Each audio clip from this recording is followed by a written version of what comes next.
அடிக்கடி கதவத்தா கட்டிலுக்கு கால் வலிச்ச கட்டாந்தர படுக்கதா உடம்பு முழுக்க இப்போ ஒரு ரயில் ஓடுது மச்சான் வளைச்சு நறுக்க சொல்லி வளையல் கிஞ்சது மச்சான்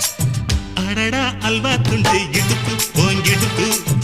அழகா பத்தி கிச்சி நெருப்பு தூள் கிளப்பு சலக்கு சலக்கு சரிக சேல சலக்கு சலக்கு வெலக்கு வெலக்கு வெக்கம் வந்தா வெலக்கு வெலக்கு